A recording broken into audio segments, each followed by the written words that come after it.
আরে মায়া, তুই এখানে? আয় আয় আয়, ভিতরে আয়। এই পার্বতী, আরে দেখ দেখ কে এসছে। আমার বোন মায়া, তোর ভাবি আছে। ও তুমি মায়া দিদি, এসো এসো বসো। হ্যাঁ বস। বাহ কি সুন্দর। এর বাবা কোথায়? কি হয়েছে রে মায়া? ওর বাবাকে ওরা গুলি করে মেরে ফেলেছে। আমাদেরও মেরে ফেলতে চেয়েছিল, তাই পালিয়ে এসেছি। এ তো চিন্তা করছিস কেন বহিন, আমরা তো আছি। তাই তো তোমার কাছেই এলাম। খুব ভালো করেছিস। যাও তো দুধ মিলে কিনা জিজ্ঞাসা করে এসো তো। হ্যাঁ হ্যাঁ, তুই এক কাম কর, তুই চা বসা, আমি এখনই আসছি। হ্যাঁ আচ্ছা। এই দাদা, দাদা আমাকে একটা কাজ জোগাড় করে দাও না। কতদিন আর তোমার অন্ন ধ্বংস করব? কি বলি মায়া, তুই আমার অন্ন ধ্বংস? দেখ মায়া, আমি বড় লোক নই ঠিক, গরিব দারোয়ান, রাত জেগে বড় লোকের বাড়ি পাহারা দিই। लेकिन আমি তো তোর ভাই, ভাইয়ের খাবার বহিন খাবে, এতে তো শরম লাগছে। দাদা আচ্ছা বেশ, তাহলে তুমি আমাকে ফুল আর মালা কিনে দাও। আমি ওই মন্দিরের সামনে দাঁড়িয়ে দাঁড়িয়ে ফুলমালা বিক্রি করব। ঠিক আছে।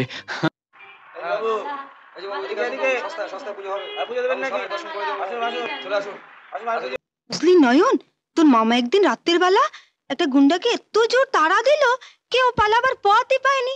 মামার খুব সাহস, তাই না মামি? হ্যাঁ খুব সাহস। তারপর কি হলো মা? গল্প হচ্ছে বুঝি? জানো পিসি, বাবা একদিন একটা গুন্ডাকে মেরে তাড়িয়ে দিয়েছিল।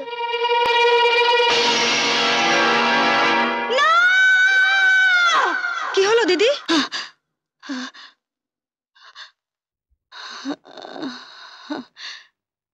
হঠাৎ মাথাটা কেমন ঘুরে গিয়েছিল। তোমার কি হলো মা?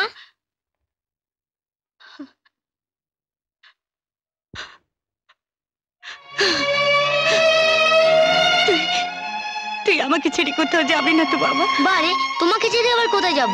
কোথাও যাবি না, কোথাও না, কোথাও।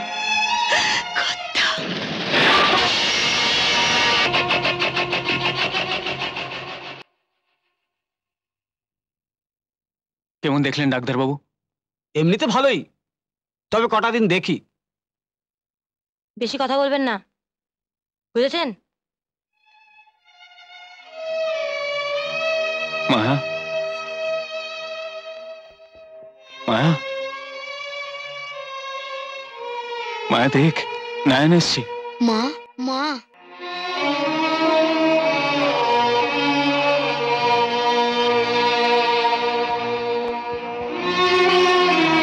করি বলতো নয়ন,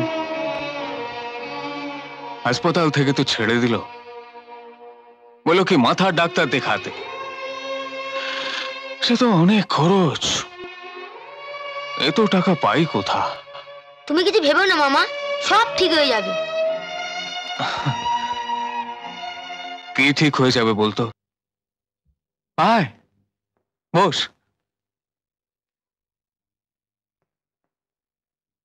তুই রোজ এত টাকা কোথা থেকে পাস না? আমি গান গেয়ে রোজগার করি মামা। গান গেয়ে? আমার গান শুনে লোকে পয়সা দেয়। তার মানে তুই নিজের লেখাপড়া বন্ধ করে মায়ের চিকিৎসার জন্য গান গেয়ে ভিক মাঙিস? না, তোকে আমি কিছু বলবো না। তো দেখিস, দেখিস ভগবান তোর ভালো করবেন। এইভাবে চললে বুঝলি গুরু, সেই ব্যাপারটা আমাদের প্ল্যানটা সাকসেসফুল হয়ে যাবে। পানু, ওই ছেলেটা ডাকবো? ডাক, বোকাটা জানতেও পারছে না আমাদের আসল ধান্দাটা কি। এই শোন,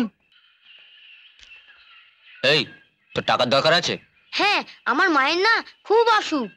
ঠিক আছে, পাবি। চল শুরু করি, চল চল চল চল চল। ঠিক করে বল। কি case mister Maity? Pick pocket madam. ও এই এদিকে আয়। কি নাম তোর? নয়ন। নয়ন কি? নয়ন রায়। বাবার নাম? জানি না। কেন? বাবা ছোটবেলায় মারা গেছেন। মা? মার মাথা খারাপ। আর কেউ নেই? মামা দারোয়ানের কাজ করেন। হুম। কবে থেকে পকেট মারার দলে ঢুকেছিস? আমি পকেট মারি না। ম্যাডাম, ও রাস্তায় দাঁড়িয়ে গান করে, লোকজন ভিড় করলে ওর বন্ধুরা পকেট মারে। এই, তুই গান জানিস? গান গাইলে লোকে আমাকে পয়সা দেয়। পয়সা দিয়ে কি করিস? মাকে ডাক্তার দেখায়। পড়াশোনা জানিস? এই, কি রে, পড়াশোনা জানিস? 7 পর্যন্ত পড়েছি।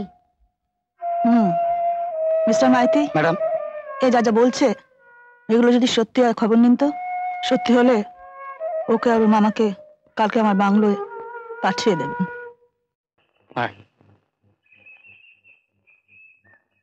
মাইজি, হুম। কে? আমি মাইজি, সুভাষ লামা। ও, সুভাষ। তা তোমার ভাগ্নে পকেট মারের দলে যে মিশছে সেটা কি জানো? পকেট মার? হুম।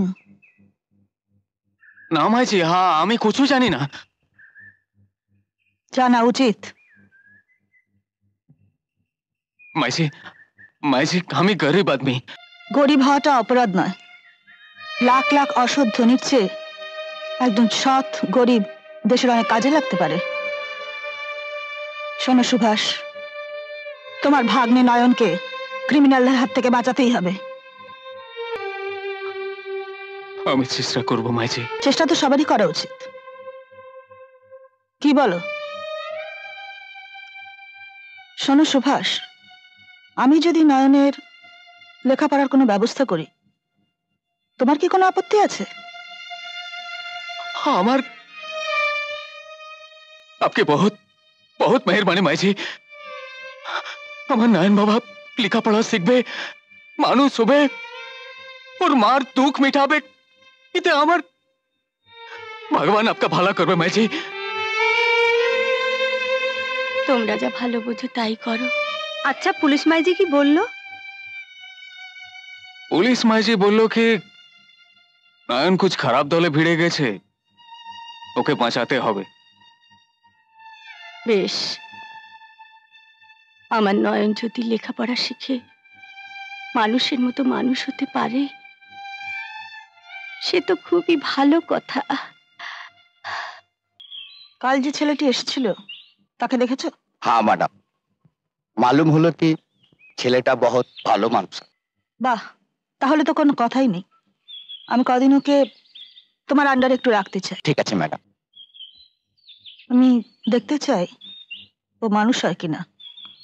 কদিন একটু খেয়াল রেখো। দাদা বাবু, নিন। কি ডাক্তারবাবুকে ওষুধগুলো ঠিক সময় মতো খাওয়াচ্ছ তো? আপনি কিচ্ছু ভাববেন না বৌদি, আমি ঠিক ঘড়ি ধরে সব খাওয়াচ্ছি। দিন। হ্যাঁ গো, তুমি খুব একা না? কোথায়? দিনে চেম্বার ভর্তি রোগী, রাতে তুমি? একা হওয়ার সুযোগ কোথায় বলো? সত্যি বলছো না? মিথ্যা আমি পছন্দ করি না শক্তি, ওতে গৌরবের কিছু নেই। সত্যি তুমি একটা আশ্চর্য মানুষ। আমি? তোমার মহত্বের কাছে দাঁড়াতে আমার যে খুব ভয় করে। কেন?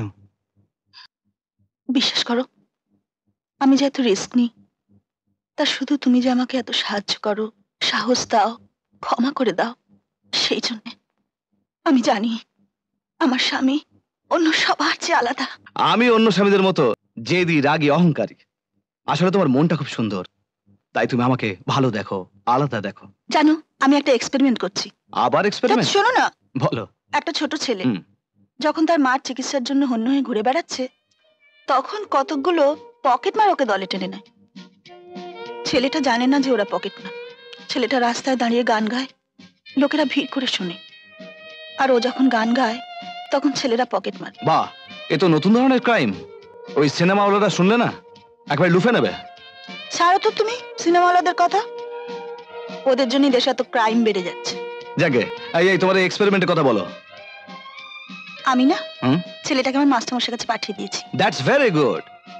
আমি তোমার আশীর্বাদ করছি তোমার এক্সপেরিমেন্ট যেন সাকসেসফুল হয়।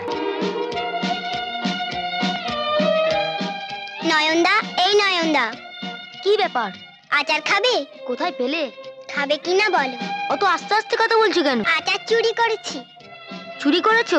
দাঁড়াও, মাসিমাকে বলে দেবো। বলো গে যাও, মা দিলে যেন নিজে খাও না। সেটাকে চুরি করে খাওয়া বলে না। আচ্ছা দাও। দেবো কেন? এ তো চুরি করা। সেটা তুমিই করেছো, আমি তো আর করিনি। আমি তোমার কাছ থেকেই নিচ্ছি। ঠিক আছে, নাও বাবা। এমন আরো অনেক ভিডিও দেখতে এই চ্যানেলটি সাবস্ক্রাইব করে নিন এবং পাশের বেল আইকনটি প্রেস করে দিন।